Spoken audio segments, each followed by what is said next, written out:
सर्वप्रथम समस्त को जय श्रीराम नमस्कार। देखु भद्रक एक ऐतिह्य संस्कृति संपन्न जिला सारा राज्य में मानिया गले ये पूर्वर एक वाणिज्यर पेंठस्थली थिला। आज ये जो विभिन्न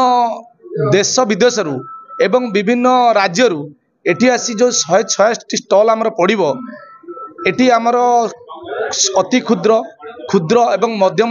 शिल्प उद्योगी माने एटी आसिक तांकर माने समस्त वाणिज्य उद्योगी परिप्रकाष्ठा करेंगे एवं एटी जो वाणिज्य विभिन्न प्रकार स्टल ले सेमानकर जो प्रोडक्ट सेमानकर जो द्रव्य एटी आनिकी तार एटी आमको आनिकी वितरण करिवार उद्देश्य अच्छी से देखेबे एवं आमे केमती विभिन्न मध्यम क्षुद्र शिल्प उन्नति हब एवं आम भद्रक जिला केमती शिल्पर अग्रगति हब सेमानकर एटी तांकर पराकाष्ठा आम आगे देखेबे आमे तांटू कि शिखिकी ये करबा। सर्वप्रथमे मु केंद्र सरकार और राज्य सरकार को धन्यवाद जणाइबी कारण ये जो मेला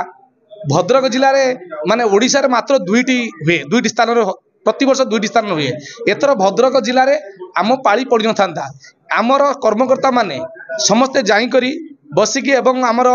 लोकाल आमर भद्रक जिलार मंत्री भद्रक जिला विधायक मानकर प्रचेष्टा सहायतार ये मेला अनुष्ठित होगा जाऊँगी। विभिन्न प्रकार सांस्कृतिक कार्यक्रम ता भीतर भी अच्छी कारण खाली मेला कले जे लोक आसबेनी तेणु विभिन्न प्रकार सांस्कृतिक कार्यक्रम आमर कल्चर राज्य सरकार कल्चरल डिपार्टमेंट तरफ भी विभिन्न प्रकार साहाय्य सहयोग अच्छी से ट्रुप आसे विशेषकर आम लोकाल जो अच्छा जो मैंने कलाकार सेमानकर कला को सेमाने प्रदर्शन करने आम व्यवस्था रखीचु एवं विभिन्न प्रत्येक दिन 6 रु जो 15 तारीख पर्यंत जो मेला चलो तादरे आमर जो विभिन्न प्रकार आपणकर वरिष्ठ सांबादिक एवं वरिष्ठ शिक्षाविद वरिष्ठ व्यवसायी मानक आमर विभिन्न प्रकार ताको फैसिलिटेट करेबू ए व्यवस्था भी आमर अच्छी एवं मु आपण मानकु एई गणमाध्यम माध्यम मु आपण समस्त भद्रवासी को निवेदन करुछि ए मेला को आसंतु ए मेला उपभोग करंतु जो राज्य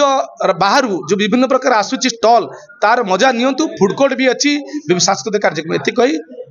धन्यवाद। जय श्री राम भारत माता की जय। मुख्यतः लोकल बिजनेस मान को प्रमोट करने ए वाणिज्य मेलार आयोजन एथिरे जेमती आम साधारणतः भद्रक रे छोट छोट मेला होतला नेशनल लेवल मेला यहाँ प्रथम थर विभिन्न राज्य विभिन्न उद्योगी माने आसुचंती तांको देखिकी आमर लोकल भाई माने मोटिवेट हेबे बहुत आइडिया पाइबे केमती बिजनेस आगो को नवा पाई।